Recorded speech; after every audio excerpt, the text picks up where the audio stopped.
Gareth, ça fait 3 jours que tu te rends vers le mur. Tu traverses le bois au loup, ce bois énorme et touffu qui recouvre une grande partie des terres du nord. Tu es à cheval de nuit, avec le peu de provisions qu'on t'a donné, une simple épée pour te protéger et absolument aucune armure, parce que évidemment c'est un château noir, le fief de la garde de nuit que tu seras équipé. Et alors que tu avances dans cette nuit impénétrable, tu entends des cris humains, le cri d'un homme horrible. Un cri de douleur atroce qui dure, qui dure, qui dure, qui dure.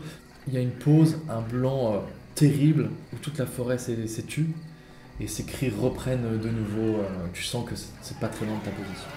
À cause de ces cris-là, ton cheval est pris de panique, d'un coup il se cabre, il se penche en arrière, toi tu perds tes rênes, tu tombes dans la poussière et ton cheval part au galop dans la nuit, tu le perds complètement de vue, tu le vois partir très loin. Tu es seul au milieu de la nuit avec toujours ces cris horribles qui résonnent dans tes oreilles. Mon premier réflexe c'est d'essayer de rappeler mon cheval, mais je me dis que le fait de crier, ça pourrait attirer les bruits vers moi. Je commence à regarder autour de moi et je dégaine mon épée au cas où. Bon, je décide, l'épée à la main, d'aller le plus discrètement possible vers le bruit.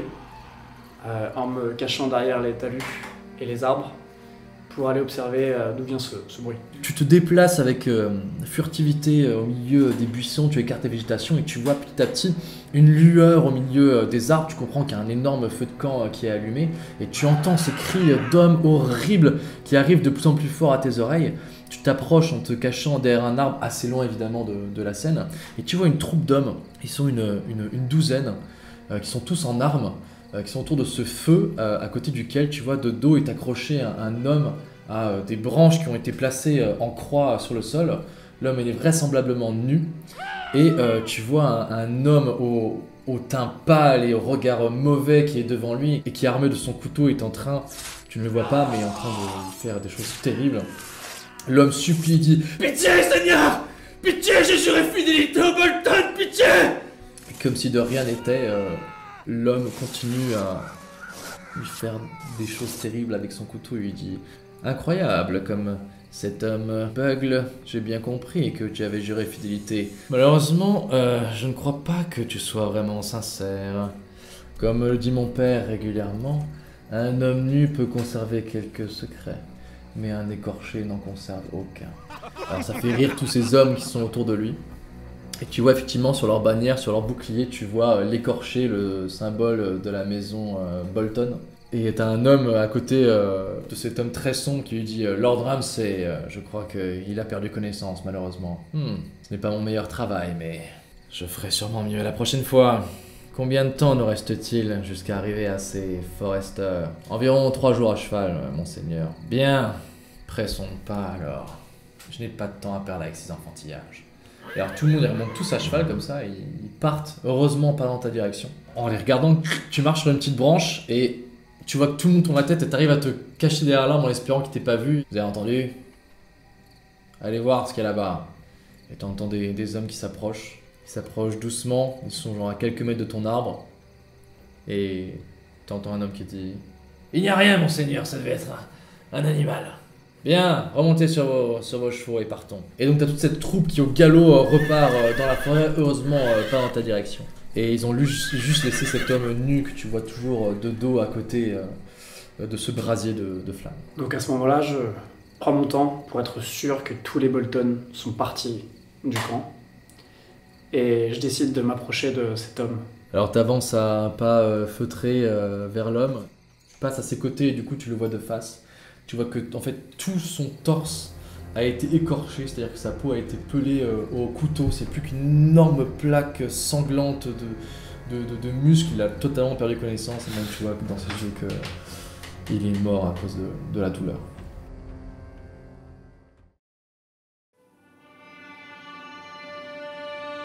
My king is gone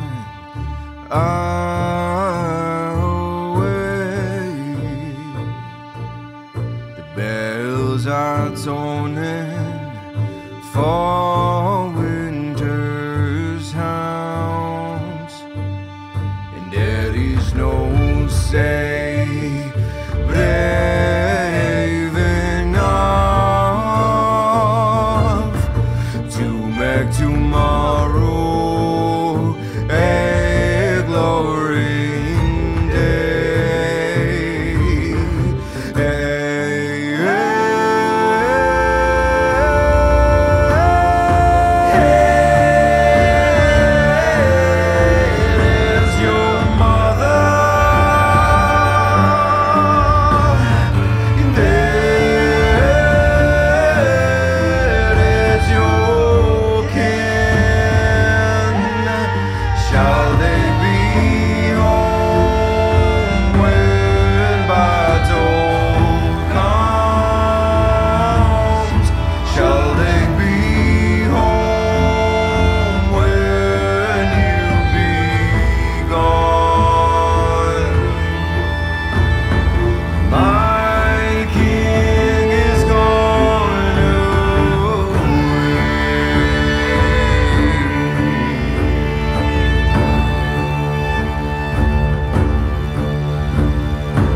Freya, tu es installée à une massive table en bois très joliment ouvragée dans la chambre de Marjorie Tyrell. Sur la table, il y a le plan du futur mariage, là où vont être installés tous les convives. Alors, c'est presque un champ de bataille, tellement la chose est complexe.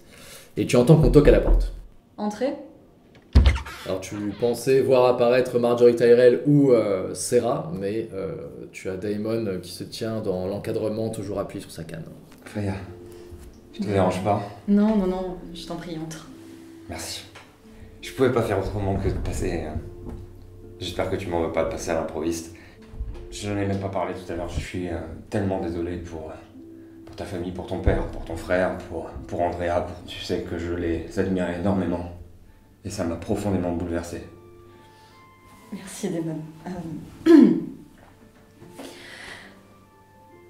Raconte-moi, toi, qu'est-ce qui s'est passé après notre coupure épistolaire? Tu peux voir ma maladresse légendaire qui a encore frappé. J'ai participé à la bataille de Port-Réal, bien évidemment. Je suis marié. J'ai pas mon père, imagine la guerre.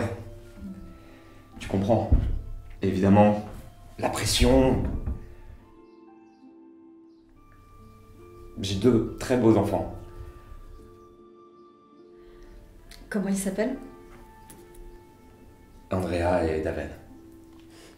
Ouais. J'ai pas eu le choix. Regarde, je devais arrêter les lettres, je devais arrêter. Oui, Ser Daemon. Et tu vois que dans l'encadrement de la porte se tient Marjorie Tyrell avec derrière elle sa dame de compagnie Serra. Dame Tyrell. La reine envoie maintenant directement ses hommes dans mes appartements. Veuillez m'excuser, Freya est une ancienne connaissance et ça faisait 3 ans que je ne l'avais pas vue. Je voulais simplement discuter un petit peu avec elle. Tout va bien, Marjorie. Je me souviens, j'étais là lors du jugement par les 7. La salamandre bleue. Vous avez fait un sacré coup d'éclat ce jour-là. J'ai pas très envie de me rappeler de ce moment. J'ai perdu un ami ce jour-là. Écoutez, vous avez défendu la capitale avec courage, m'a-t-on dit. Vous étiez sur les créneaux lors de la bataille de Port-Réal, donc vous avez évidemment toute ma sympathie. Freya, tu souhaitais me parler de quelque chose tout à l'heure. Oui, Marjorie, en effet. Ser Daemon, ça ne vous dérangerait pas de nous laisser? Non, bien sûr. Aucun problème. Dame Freya, Dame Serra, Lady Tyrell. Elle te fait un petit salut, tu quittes sa chambre et Serra referme la porte derrière toi.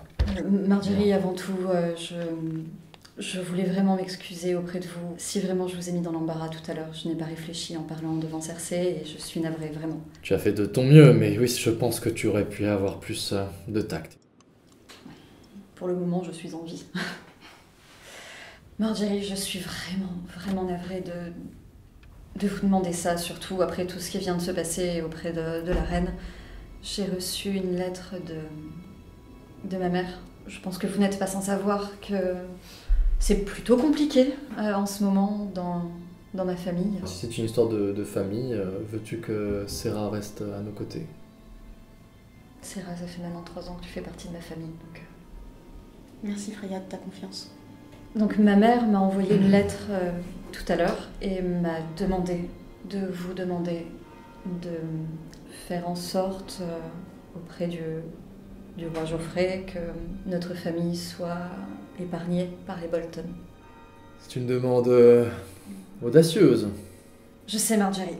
Je me dois de vous le demander par amour pour ma mère. Je comprendrais tout à fait que vous ne puissiez pas. Mais tu vois bien qu'en ce moment, à la cour, avec le mariage, toute la situation est très compliquée. Je sais, Marjorie. J'ai aussi confiance en vous. Et je pense que le roi vous apprécie aussi énormément et qu'il saura vous entendre. Mais je comprendrai également que vous ne puissiez rien y faire.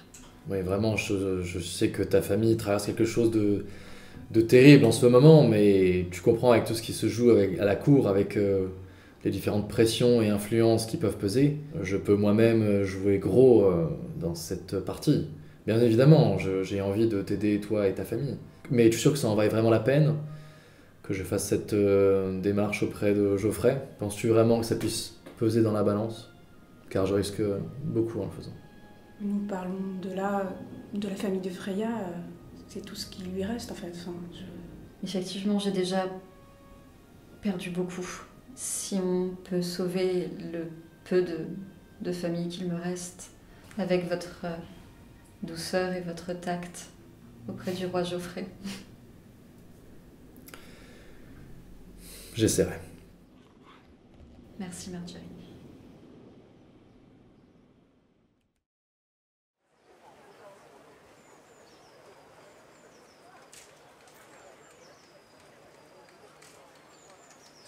Il fait toujours frais dans ce grand ravin qui ceint le grand château d'Ironrath. Ethan, tu es en train de monter une grande cour en bois qui a été installée dans la cour intérieure du château qui permet de dominer absolument toute cette cour. Il y a différents étals, là on traite les bois de ferrugier, des étals à nourriture.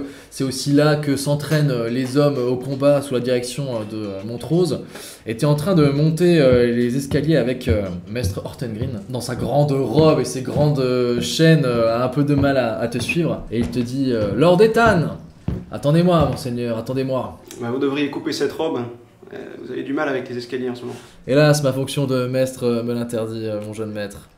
Lord Ethan, évidemment, nombreux sont ceux qui vont contester votre souveraineté et votre statut, Lord Ethan. Vous êtes certes un jeune lord, mais vous avez derrière vous 150 ans de seigneurs Forrester qui ont dirigé cette maison, en partant de Geralt le Grand, qui a fondé la maison, jusqu'à votre grand-père, Lord Torren Forrester, qui a repris la vallée de la rivière aux mains des Whitehill. Je le sais et je ne suis pas parti du bon pied. J'ai lu les livres que vous m'aviez confiés quand j'étais plus jeune, mais ça ne parlait jamais de politique, plus d'arbres. Évidemment, vous n'étiez pas destiné au commandement et c'est un lourd poids pour vos frêles épaules. Mais comme chaque lord et comme le veut la tradition, vous pourriez avoir à vos côtés un conseiller particulier, un soutien absolu qui serait votre homme de cœur et homme de main, qui vous permettrait de vous épauler dans toutes les situations compliquées dans lesquelles vous pourriez vous retrouver. La sentinelle. La sentinelle, effectivement. Depuis la mort d'Andrea, Ironrath ne compte pas de sentinelle.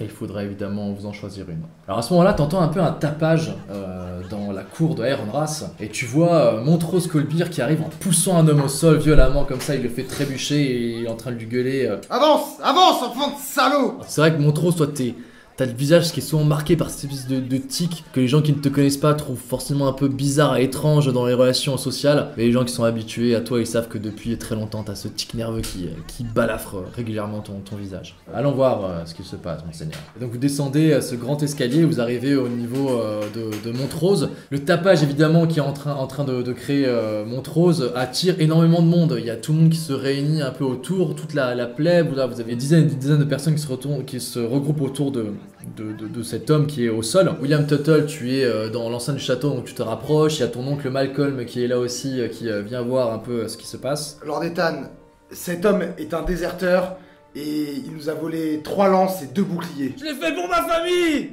Cette maison est condamnée! Nous allons tous mourir! Jamais nous ne passerons l'hiver!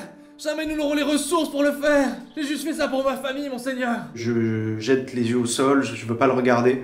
Je sais que lui parler directement, ça pourrait être problématique parce que je pourrais me prendre beaucoup d'empathie pour lui. Monseigneur, je suis innocent! Montrose, comment vous pouvez être sûr qu'il a fait ça? Il essayait de s'enfuir avec notre matériel. Mais s'il dit que c'est pour sa famille, je comprends qu'on est dans une situation qui est pas évidente. Faut peut-être juste qu'on discute avec le peuple, qu'on essaye de leur expliquer qu'on peut toujours se battre, que c'est pas terminé. Vous avez des armes, vous avez des hommes, vous pouvez peut-être... Évidemment qu'on peut se battre. Mais je ne tolérerai pas dans cette maison ce genre d'acte. Et vous allez pas le tuer pour ça? Pitié, monseigneur, pitié! Non, je ne vais pas le tuer, non. Cette maison est condamnée depuis que Lord Gregor nous a laissé pourrir ici. Nous n'avons plus d'hommes, nous n'avons plus rien, nous n'avons plus assez de provisions pour passer l'hiver. Nous sommes tous condamnés! J'y fous un énorme tarte dans la gueule. Jamais tu bafoueras le nom de Lord Gregor. Il a la joue toute rouge, et un peu tuméfiée. La crainte et le deuil ne doivent pas faire tourner la tête. Reprends-toi. Est-ce qu'on ne peut pas l'assigner à une tâche qui où personne ne veut prendre, je ne sais pas. Je vous rappelle que Lord Gregor coupait 3 doigts des voleurs.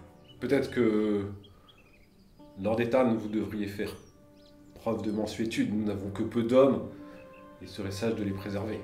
Et t'as Mr. Green qui te dit la place d'un voleur n'est pas forcément au sein de la maison, mais vous pourriez l'envoyer sur le mur pour qu'il passe le restant de ses jours là-bas parmi les criminels. Autour de vous, vous avez toute cette foule compacte qui prennent parti, qui dit ouais, coupez-lui les doigts, c'est un voleur. Pitié, pitié, faites-lui grâce, envoyez-le sur le mur, ce sale traître. Il y a toute la foule en tout cas qui est accrochée à tes lèvres et qui est accrochée à ta décision, Ethan. Ça fait longtemps que je cherche à contacter Duncan. Je sais qu'il a été banni par mon père, mais est-ce que cet homme ne pourrait pas essayer de le contacter, essayer de le voir? On n'a pas fait ça avec Gareth, alors peut-être que... C'est une bonne solution. Monseigneur, c'est un déserteur qui vous dit qu'il va remplir cette nouvelle mission. Mais je peux pas abandonner ma famille pendant l'hiver, Monseigneur, ce serait les condamner. Si je ne suis pas là avec eux, ils sont perdus. Je me rapproche du coup de Lord Ethan et je lui glisse à l'oreille que il nous reste peu d'hommes et que il faut qu'on puisse avoir confiance en nos troupes. Le fait de lui couper 3 doigts servira d'exemple pour les autres soldats. Mais Monseigneur, sans mes doigts, je ne suis plus rien, je ne pourrai plus travailler, je ne pourrai plus être soldat. Allez-y. Faites-le. Je demande à 2 hommes de le lever. Ils lui tiennent le bras avec la main tendue. Oh pitié, Seigneur, non! Sur le billot, j'empoigne ma hache. Je m'approche de Lord Ethan et je lui glisser l'oreille. Vous devriez regarder. Lord Gregor, regardez. J'en trouve les yeux, mais j'ai vraiment du mal à... Je me détourne vraiment. Et le couperai. Tu vois les 3 doigts qui partent dans une gerbe de sang et il tombe à terre et immédiatement on emmène l'homme pour être pansé. Là j'ai mes migraines qui recommencent, donc je demande à Maître Ortangren. Maître, est-ce que vous avez quelque chose maintenant? Je vais vous l'amener, Lord Ethan. Il y a un silence très pesant qui s'est répandu dans toute la foule qui se disperse. Il y en a qui acquiescent, comme quoi la justice a bien été rendue. Il y en a qui sont un peu choqués par une décision si autoritaire. En tout cas, vous sentez que la foule est partagée. Il serait bon que vous puissiez fédérer les troupes pour leur montrer que vous n'allez pas vous laisser faire et que non, cette maison n'est pas perdue. Là, je me mets devant tout le monde. Cet exemple montre que nous resterons forts face aux Bolton. Nous avons encore des amis, ici et là. Et je sais que mon petit âge vous fait peur et je sais que on a l'impression que je ne suis pas un lord. Je ne sais même pas si moi-même je suis un lord encore. Mais je ferai tout pour vous montrer que nous pouvons encore nous battre. Nous allons former des soldats. Et le temps venu, nous retrouverons la gloire perdue des Foresters.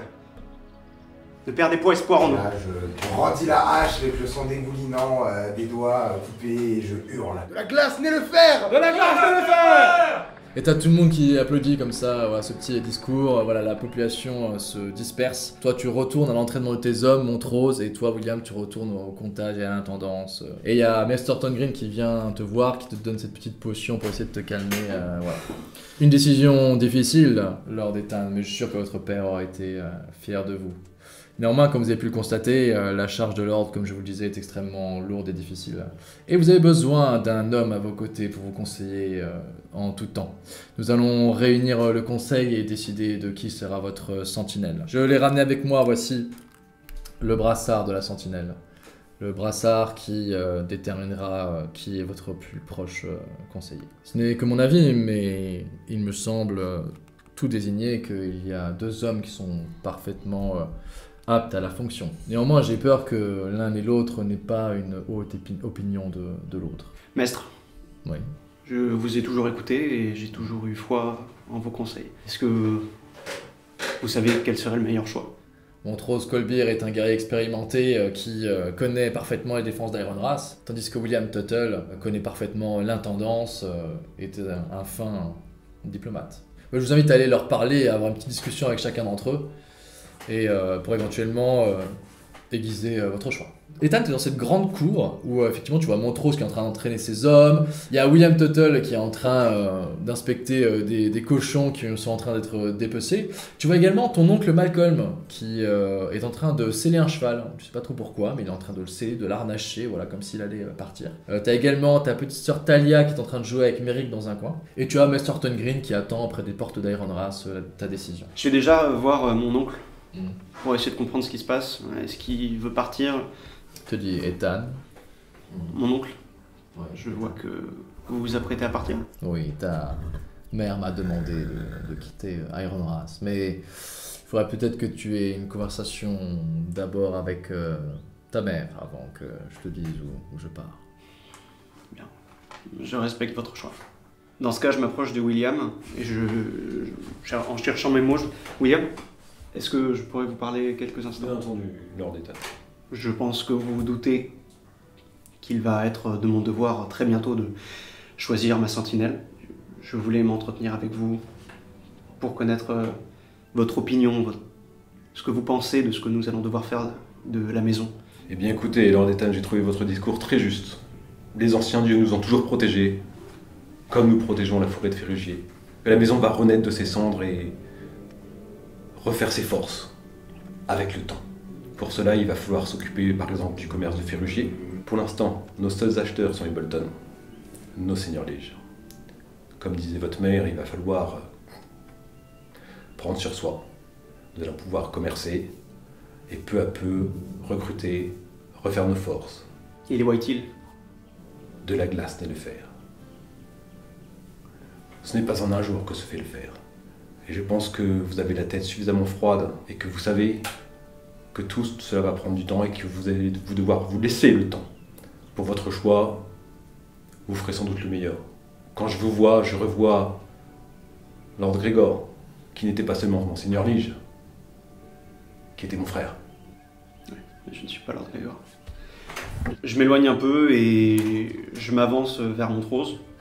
Tu vois ce vieux soldat grisonnant qui est en train d'entraîner ses hommes et en train de leur crier dessus. Messieurs, plus haut les boucliers! Sautez, rampez! Montrose, je sais que vous êtes occupé, mais j'aimerais vous poser une question. Est-ce que vous pensez que je peux vraiment être lord de cette maison? Écoutez, Lord Ethan, je suis extrêmement fier de la décision que vous avez prise tout à l'heure et du mot que vous avez fait à la foule. C'est en assumant ces décisions, pour moi, que vous serez le plus enclin à être lord. Je ne m'attendais pas à ça de votre part. Oui, nous sommes assez forts. Oui, nous pouvons défendre. Et surtout, vous allez pouvoir être à la tête de tout ça. Votre âge ne posera aucun souci, car je vous ai vu tenir tête au Lord Whitehill. Je vous ai vu prendre une sage décision par rapport à ce voleur de bas étage. Et il en sera de même pour la défense de cette maison. Et je serai toujours à vos côtés pour vous épauler et vous défendre. Du coup, je m'éloigne et puis je vais voir le maître Thornton Green pour lui dire que j'ai pris ma décision.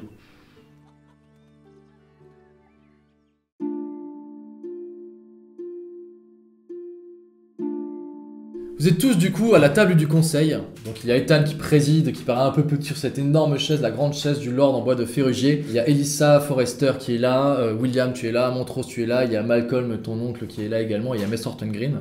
Asseyez-vous. Et donc t'as tout le monde qui s'assoit à sa chaise. Et il y a Mess Thornton Green qui dit « Il semble que Lord Ethan a pris une décision concernant son choix pour sa sentinelle. » Je pense avoir choisi ma sentinelle malgré ce choix cornélien. Montrose, je t'invite à prendre le bracelet. Merci, monseigneur. Je pense que c'est une sage décision. William, je vous dois une explication. Cela va paraître étrange, peut-être. Ces derniers jours, il a fallu que je fasse figure de Lord. Il a fallu que je sois quelqu'un d'autre, je crois. Et je crois que Montrose, pour me représenter en cas de guerre, en cas de conflit, sera le meilleur conseiller pour cela. Mais je sais, et je vous garde dans mon cœur, que vous êtes là et que vous êtes très important pour la stabilité de notre maison. Ça a été très difficile de choisir entre vous deux, mais je ne me sens pas vraiment à la hauteur de partir avec ma seule figure. J'espère que vous comprendrez. Effectivement, tout prend du temps, y compris la confiance en soi. Et maintenant, il nous faut choisir une manière d'aborder le problème Bolton, puisque Ramsay Bolton est en chemin, il devrait arriver dans la semaine. Comment devons-nous nous comporter avec lui? Est-ce que nous l'accueillons directement dans le hall, ou est-ce que nous essayons de montrer notre force? Montrose, vous êtes ma sentinelle, mais je connais votre ardeur, et j'aimerais que vous soyez un peu léger cette fois. Nous devons faire fructifier le commerce de Ferrugier, la seule ressource de la famille. Recevons-le avec du pain et du sel. Mais pour autant, on ne sait pas s'il va arriver seul ou avec 50, 100, 300 hommes. Donc je pense qu'il faudra montrer les armes, faire en sorte que les soldats restent dehors et que seulement Lord Bolton rentre avec vous dans le hall. Mais montrer les armes, est-ce que ça va pas provoquer la colère des Bolton? Est-ce que vous voulez qu'on l'accueille directement dans le hall, ou est-ce que nous l'accueillons à la grille du château, devant une herse fermée? Peut-être que, comme Monrose le dit, avoir des hommes d'armes dans la cour pourrait montrer notre force, et en même temps, c'est une forme d'hommage. Armons-nous. Faisons figure de force dans le hall. Essayons de le remplir au maximum avec nos hommes, avec tout ce qu'on a. C'est une très bonne idée. Très bien, la décision a été prise, du coup nous recevrons Ramsay Bolton dans le hall, et avec nos troupes pour essayer de montrer notre force. Le conseil est ajourné. Sur ce, j'essaye de me rapprocher de ma mère. Donc voilà, maintenant que tout le monde commence à partir, j'essaie de la prendre à part. Mère, Ethan. j'ai vu Malcolm dans la cour. Il partait. Oui, j'avais peur de te le demander, mais comme tu en as parlé, je me suis dit que cela pourrait être une bonne idée. Et effectivement, Malcolm ne nous serait pas forcément d'une grande utilité ici à Ironrath, alors que s'il partait pour Essos, il pourrait peut-être retrouver Duncan. Duncan a toujours eu une soif de guerre et de bataille, et il pourrait être un allié de choix. Mais même si Duncan a été déshérité, s'il revient, il sera plus vieux que toi, il pourrait prétendre à gouverner à ta place. Je ne connais plus mon fils, je ne l'ai pas vu depuis 3 ans, mais je ne sais pas s'il pourrait être dévoré par une soif d'ambition. C'est évidemment une décision assez hasardeuse, et j'aimerais m'en remettre à toi pour savoir si Malcolm doit rester ou s'il doit partir. Il y a Malcolm qui dit « Ce sera un plaisir d'aider la maison du mieux que je peux, Ethan, selon ta décision. » J'aurais aimé que vous m'en parliez avant. Je pense que c'est une bonne décision. Duncan a toujours été là, comme un frère, et je le vois pas venir avec ses armes pour défoncer les portes. Non, je pense qu'il sera là au rendez-vous si on lui demande. Mais Duncan était amoureux de la fille White. Je sais.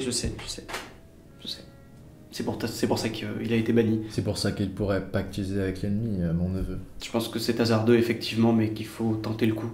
Malcolm, est-ce que vous pourriez, mon oncle, nous informer de votre arrivée et nous dire ce que vous pensez de lui, nous envoyer peut-être un corbeau pour nous dire ce que vous ressentez? Je vous enverrai des corbeaux tout au long de mon périple. Je pars dès ce soir, Ethan, mon cheval est prêt. Si vous ressentez une rancœur, fuyez. Je veux pas qu'il vienne détruire la maison. C'est effectivement un grand combattant et c'est un risque que je me dois de prendre. Merci. Je pars de ce pas et il s'en va avec Elissa qui te dit merci, mon fils, et qui part également en te laissant seul dans ce grand hall vide.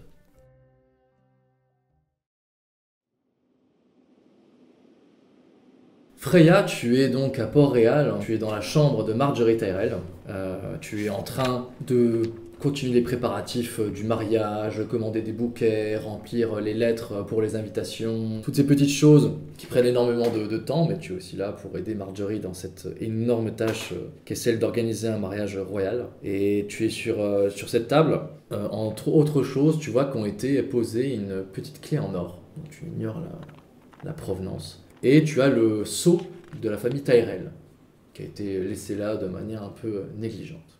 Même si la pensée te dérange, elle te traverse l'esprit. Cet objet, l'autre ou les deux, pourraient évidemment se révéler extrêmement utiles. Je prends la clé entre mes mains, je l'observe, j'essaie vraiment de de voir si elle me rappelle quelque chose. Ça ne te dit rien, mais en tout cas, la clé en elle-même est très jolie. C'est une clé en or. Vraiment, c'est une clé de très très belle qualité. Je regarde le seau aussi. Et je trouve ça... je trouve ça étrange qu'il ait été laissé poser comme ça. Bon, après, sûrement dans les préparatifs, avec tout ce qui se passe, tu sais en tout cas que c'est le sceau de Marjorie. Voilà, c'est la rose d'or des Tyrell qui a été placée au bout d'un petit morceau de bois ouvragé. Je laisse le seau, je prends la clé. Je la mets dans une poche à l'intérieur de ma robe. À ce moment-là, tu as Marjorie Tyrell et Serah qui rentrent un peu en trombe dans la chambre. Alors tu vois que Marjorie a la mine très grave. Serah a compris qu'il se passait quelque chose un peu de dur. Elle te tourne le dos, elle va se mettre face à la baie qui donne sur la mer. Le roi n'a pas été enclin à répondre favorablement à ta demande. Le fait que je lui fasse une demande si insistante lui a déplu. Il a dit que j'étais trop facilement influençable et il m'a rappelé que je n'étais pas encore sa reine. Je m'assois sur le lit, enfin je m'assois. J'ai plus mes jambes qui me lâchent qu'autre chose. Marjorie, je suis vraiment navrée. Freya, c'est un jeu trop dangereux pour toi et malheureusement je ne peux pas me mêler plus que ça de tes affaires. Vous êtes mesdames de compagnie et votre place reste celle d'une dame de compagnie. J'ai compris la demande de ta mère, mais c'est jouer dans une cour qui est beaucoup plus haute que la sienne. Nous devons juste rester à notre place, mais Sa Majesté Cersei n'en a pas moins décidé de demander à Freya toute seule de se rendre en audition avec elle pour lui poser des questions sur sa famille. Bien sûr les filles, mais... C'est la reine. Elle fait bien ce qu'elle veut. Voilà. Et vous comprenez que ce genre de situation désastreuse ne crée que de la tension et que nous devons les éviter le plus possible. Encore une fois, je suis désolée. J'ai fait ce que j'ai pu pour toi, Freya. Mais ne me demande plus de faveurs ou ce genre de choses. Bien sûr. Et elle te congédie d'un geste de la main sans être brusque, mais elle te dit clairement de partir. Je vais vers la porte, j'ai la main sur la poignée, je la regarde une dernière fois et je ferme la porte. Freya, tu sors à peine de la chambre de Marjorie Tyrell, t'es encore un peu choqué et déçu par ce qui vient de se passer, et tu as un grand couloir qui mène à la chambre avec un énorme escalier en colimaçon qui monte sur ta droite. Il y a des grandes fenêtres, il y a des alcôves qui donnent sur un très beau jardin. Et appuyé sur le rebord d'une de ces alcôves, à quelques mètres de toi, tu vois Astrée qui est assise et qui te regarde. Donc je me retourne, je vois Astrée. Est-ce que ça me ravit? Pas spécialement. J'ai une journée qui est déjà... depuis mon arrivée à Port-Réal, c'est assez éprouvant. Mais je me dirige quand même vers Astrée et je m'assois à côté d'elle sur le rebord de fenêtre. Freya, Astrée. tu te balades donc seule maintenant? Vali est sagement dans mes quartiers. Tu ne peux donc plus faire exactement comme tu veux. Je n'ai jamais fait exactement comme je voulais. Oui, certainement. Astrée, je voulais te présenter mes condoléances pour Andrea et Alistair. Mon père marronnier, tu dois bien être au courant. Effectivement, Astrée, lorsqu'il y a eu la guerre entre le Nord et les Lannister, après la mort de Eddard Stark, ton père t'a sommé de rentrer dans le Nord et d'abandonner ton allégeance à Cersei Lannister, sans quoi il te renierait. Et toi, tu étais dans ton élément, tu étais à l'endroit où tu voulais être, loin de toutes les décisions de ces hommes qui ont essayé de dicter ta vie. Et tu as pris ta décision de rester aux côtés de la reine. Tu ne remues pas du tout le couteau dans la plaie, j'ai fait un choix. Pour ma part, je te présente aussi mes condoléances pour ton père, Grégor, que j'estimais beaucoup, quoi que tu en penses, et pour Roderick. Je te remercie pour tes condoléances. Mais bon, on sait tous très bien comment ça s'est terminé avec Roderick et... C'est pas pour autant que je souhaitais sa mort. Non, bien sûr, mais tu n'en avais pas grand-chose à faire. Sinon, tu ne l'aurais pas abandonné de cette façon, tu ne serais pas parti sans un mot. Je me lève, je la regarde pas, mais j'incline la tête et je dis Astrée, bonne soirée. Freya? Oui? J'ai pas pu m'empêcher d'entendre un petit peu ce qui se passait avec Marjorie. Je voulais te dire que Si je peux faire quelque chose, si je peux apporter mon soutien, je ne sais pas de quelle façon encore, mais je pense que tu as déjà beaucoup perdu et je ne serais pas contre te donner un coup de main. J'ai de la peine à croire à ta réelle bonne volonté. J'espère pouvoir à nouveau te faire confiance, comme lorsqu'on était enfant. Tu as été une personne que j'ai beaucoup aimée. Mais bon, les choses ont changé. Et je m'en vais. Freya, tu quittes Astrée et tu commences à monter ce grand escalier en colimaçon vers ta chambre. Après quelques marches, tu vois le jeune garçon qui s'occupe du charbon qui était là et qui vraisemblablement a écouté la conversation et a tout entendu. Dame Freya, pardonnez-moi, mais j'ai entendu une dispute et j'ai entendu de quoi il retournait. Décidément, tu es toujours dans le coin quand il y a une dispute. Vous savez, c'est l'avantage d'être la personne qui s'occupe du charbon. Petit comme je suis, personne ne se pose pas de questions quand je suis là, donc c'est vrai que je me retrouve à entendre et à écouter plein de discussions intéressantes. Et qu'est-ce que tu as trouvé d'intéressant cette fois? Vous savez, moi j'essaie juste éventuellement de vous aider. Port-Réal, c'est un nid de vipères et vous aurez sûrement besoin de toute l'aide possible pour sortir des situations compliquées dans lesquelles vous risquez de vous retrouver. Tu es adorable.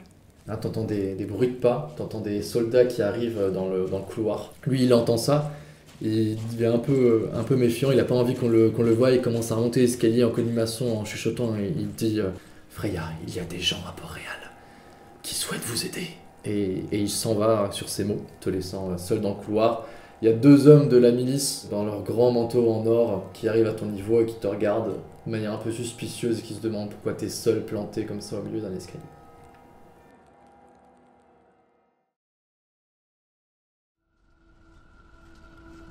Le soir est en train de tomber, vous êtes sur les remparts d'Ironrath et vous voyez cette immense troupe armée qui arrive en face de vous. Vous voyez des étendards Bolton, il doit y avoir une 12aine d'hommes à cheval, avec cet homme au regard glaçant qui est devant la troupe. Et derrière il y a 75 soldats Whitehill qui ont l'air d'être tous très bien équipés et armés, avec évidemment à leur tête Lord Whitehill qui accompagne Ramsay Bolton. Si jamais il décidait de nous attaquer là maintenant, est-ce qu'on pourrait s'en sortir? En l'état actuel des choses, je n'y crois pas trop, mais on fera tout pour. Toute cette armée s'arrête devant les grilles d'Ironrath.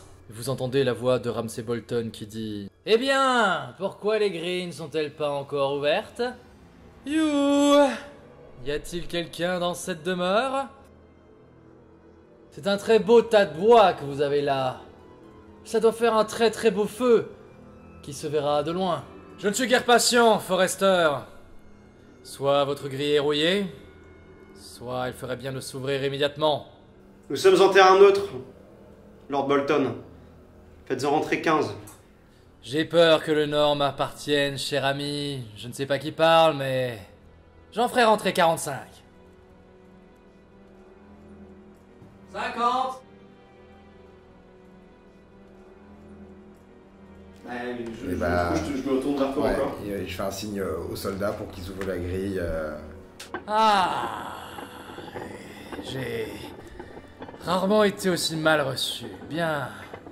Cette entrevue commence très bien, dit-il en passant la herse. Il regarde un peu partout, à droite à gauche, il dit « Est-ce là? Est-ce pour cela que vous m'avez fait attendre dehors pour me montrer cette pathétique, misérable, pitoyable armée? J'ai rendez-vous dans le hall, m'a-t-on dit. Allons dans le hall. » Montrose, du coup, tu accompagnes Ramsay Bolton et Lord Whitehill accompagnés de leurs 45 hommes, et qui arrivent tous dans le hall des Forrester. Ethan, tout comme ta première rencontre avec Lord Whitehill, tu es debout sur l'estrade avec tes 2 conseillers autour de toi. Tu as Ramsay Bolton qui s'avance dans la salle et qui dit « Tiens, une belle demeure que vous avez là. Merci. Qui est ce petit garçon? Il s'est perdu. » Je suis un Lord Bolton. Oh. Lord Whitehill m'avait dit que le Lord Forrester était jeune, mais c'est une vraie surprise, je ne m'attendais pas. Attends. Alors là, il se retourne vers ta mère, parce qu'il y a ta mère qui est dans un coin de la salle avec le petit Merrick dans les bras, et Talia juste à côté d'elle. Ah, d'autres Forrester, tiens. Et là, il commence à s'approcher d'eux. Je commence à faire un pas vers lui, Il s'arrête et te regarde comme ça. Lord Bolton, c'est pour moi que vous êtes venu. Monseigneur, tout à fait, tout à fait. Bienvenue. Merci, j'ai eu droit à une réception fort agréable, comme j'ai pu le remarquer. Je vois que nous sommes accueillis de la plus diplomate des manières. Veuillez nous excuser pour le petit désagrément à l'entrée. Nous voulions être sûrs qu'il s'agissait bien de vous. Bien sûr, puisque, après tout, une troupe de 100 hommes avec des bannières, des Bolton et des Whitehill, qui cela pourrait-il être d'autres? Vous savez, en ce moment dans la région, il y a beaucoup de troupes. Écoutez, vous n'êtes pas un fin stratège militaire, mais bon, je ne suis pas venu pour évaluer vos capacités en la matière. Oui, nous sommes venus pour demander justice, il dit Lord Whitehill. Nous sommes prêts à ployer le genou, Lord Bolton. Ah, vraiment? Mais je vous vois toujours debout, cher ami. Donc là, je me mets à terre. J'invite mes conseillers à le faire également. Je fais immédiatement dès que l'ordre Ethan le fait. Je fixe Ethan et il me fait un signe de tête, du coup je mets un genou à terre. Oui, prenez votre temps, toujours dans la provocation, les Foresters.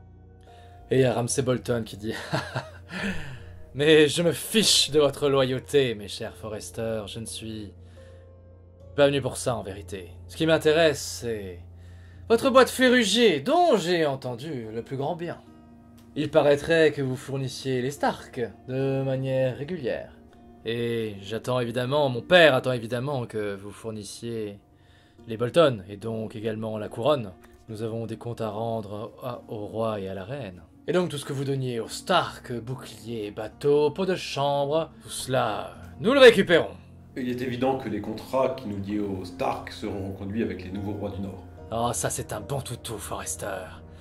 Voilà un homme avisé qui comprend bien de quoi nous parlons. Malheureusement, il est vrai que, comme l'a dit ce brave Lud, les Forester ont l'air un peu rebelles. Il se trouve que j'ai eu des oui-dire comme quoi vous avez pris sur vous d'assassiner un de mes hommes. Cela n'est pas très digne de la part de nos nouveaux vassaux, si expressément loyaux et fidèles à notre maison. Nous n'avons rien commandé. C'est arrivé et la personne qui était dans notre maison est aujourd'hui au mur. Ils mentent! Lord Ramsay, ils m'ont démis de ma justice. Cet homme était à moi et j'aurais dû avoir sa tête. Bien, cela n'est pas grave, puisque j'ai trouvé une solution qui va permettre de régler cette affaire une bonne fois pour toutes et d'arranger les deux parties. À partir de maintenant, les Whitehill dirigeront votre commerce de ferrugier. Comment? Quoi? Non, impossible! Lord Bolton, un instant. Oui, le petit lord a besoin de conseils. Mais vous n'aurez pas besoin de conseils pour ça, je pense que la situation est toute trouvée. Les Whitehill se débrouilleront très bien, là vous vous êtes débrouillés. Il n'y a pas de décret royal qui stipule que les Whitehill peuvent faire commerce de ce bois de ferrugier. Mais les Bolton sont les gouverneurs du Nord, et les gouverneurs du Nord répondent à la couronne. Donc je me permets de vous donner directement les consignes de la couronne. Je pense que pour vous, ce n'est pas un choix judicieux de mettre les Whitehill à la tête de ce commerce. On se souvient de ce qu'ils ont pu faire de leur partie de bois de ferrugier. Elle nous a été volée! Nous n'avons pu que nous occuper de ce qui nous restait sur nos terres. Vous avez tout saccagé. Vous allez vous asseoir, là, Ramsay, sur la moitié de la récolte du bois de ferrugier, des fournitures de votre armée. Les Forester marquent un point. Est-ce que Lord Whitehill, vous pourriez proposer un bois de la même qualité que les Forester? Avec du temps et de la main-d'œuvre. Avec du temps et de la main-d'œuvre, vous pourriez faire beaucoup de choses, mais malheureusement, peut-être pas aussi bien qu'eux. Bien, écoutez, puisque c'est comme ça, je propose que nous coupions la part en deux. Et les Whitehill s'occuperont de la moitié de votre bois de ferrugier. Les Forester vous occuperez de l'autre moitié pour voir qui s'en occupe le mieux. Et pour s'assurer, évidemment, du bon déroulé de cette organisation, je propose que les Whitehill installent une garnison de 20 hommes à Ironrath. Parce que c'est comme ça que les Whitehill vous ont présenté la chose, que ce sont des hommes d'armes qui s'occupent de l'artisanat du bois? Non, ils seront juste là pour veiller à ce que vous suiviez nos ordres et vous occupiez correctement de votre part. Lud, est-ce que vous avez un homme de confiance installé à Ironrath? Oui, j'en ai un, mon fils Griff. Très bien, l'affaire est entendue alors. Faisons comme ça. Je suis désolé. Oh, et il va voir Elissa, il va voir le petit numérique, il dit « Est-ce que ce serait pas un petit Forester, ça tout mignon ?» Et il commence à lui faire des... Et il voit Talia à côté, il dit « Ah, Mais dites-moi, jeune fille, est-ce que vous seriez pas une jeune Lady Forrester? Je me rapproche de Lord Ramsay, je lui attrape l'épaule. Nous n'avons pas encore terminé notre discussion, Lord Ramsay. Oh, nous avons un maître d'armes courageux à Eroras, comme je le vois. Malheureusement, je n'ai pas besoin de maître d'armes courageux. Et il sort une dague et te la plante dans la gorge comme ça. Tu es en train de t'étouffer dans ton propre sang, tu tombes à terre, il t'enlève la dague comme ça de la gorge. T'as tout le monde qui panique, vous voyez les soldats qui commencent à essayer de dégainer. Ramsay Bolton il s'approche de toi et Dan il dit... Je me mets devant lui. William, tu t'interposes devant Ramsay qui arrive avec ses hommes, t'as 3 hommes d'armes qui sortent leurs épées et qui te lardent de coups d'épée. Tu tombes sous les coups, vraiment, tu t'en prends partout, tu as le visage en sang. Et t'as Ramsay Bolton qui s'approche de toi, qui t'attrape comme ça par les cheveux en arrière, qui te dit « J'ai dit que je prenais la moitié, je prends la moitié !» Et il te scie le nez avec sa dague.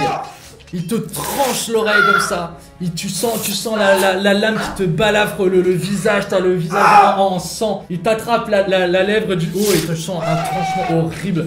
T'as du sang partout. Tu tombes sur les genoux comme ça, le visage en sang, le visage dans les mains. Il y a la troupe Bolton qui repart et Ramsay Bolton salue bien bas et dit « Vous voyez, vous savez qu'on saurait trouver un terrain d'entente. Ne me faites pas revenir pour rien les Forrester. Et tenez-vous à carreau. L'enfant là, prenez-le avec vous, Ludd. Et comme ça, s'il prend une folie aux Forrester de vouloir essayer de vous doubler, vous pourrez le tuer. » Ta mère, Ethan, elle est tellement ahurie, elle te regarde tellement désespérée qu'elle a lâché Mary, qu'elle voit pas l'homme Whitehill qui se saisit de l'enfant et qui s'enfuit avec le reste de la troupe. Et il repart avec Ludd Whitehill sur ses talons qui te regarde, Ethan, et qui te dit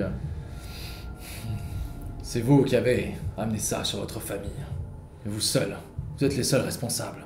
Toi, t'es par terre, William, plein de sang, en train de voir ça, en train de voir ton seigneur à tes genoux qui a le visage en sang, pendant que Montrose est par terre dans une mare de sang.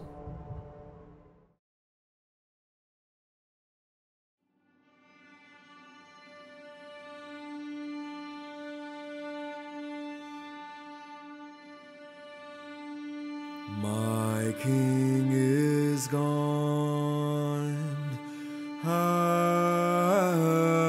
away. The bells are toning for winter's hounds, and there is no say brave enough to make tomorrow a glowing day.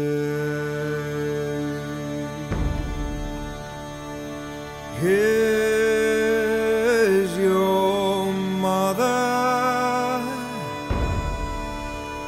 Here is your kin. Shall they be home when battle comes? Shall they be home when you'll be gone?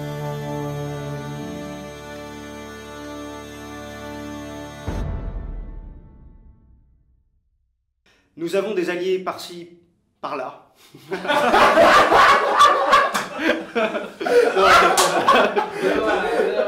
Nous avons des alliés ici, là. Par-ci, par-là. Non, mais parce que je pense à Duncan, je pense à Marjorie, je pense à ces points d'ancrage.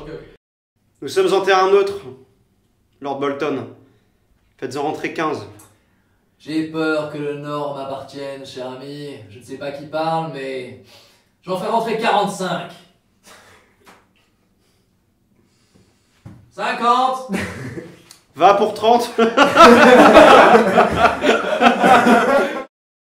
Malheureusement, je n'ai pas besoin de maître d'armes courageux. Et il sort une dague et te la plante dans la gorge comme ça. Vas-y, je fais le... C'est tout. Lance un des 10, mec. Oh waouh. Alors, moi je voulais juste négocier Bah, encore 2 minutes. je sais qu'on prend pas la main sur un mec, mais. Mec, tu sais pas qui c'est. Mais non, mais Non, il a pas vu la série. Bah écoute, c'est comme ça qu'on apprend, mec. Je sais pas qui c'est. Mec, t'as eu des boss, t'as eu des boss. Quel enfer, je sais pas qui c'est moi. J'avais un vrai truc à dire en plus, trop bien, un vrai deal à proposer. Bah, du coup, j'allais dire.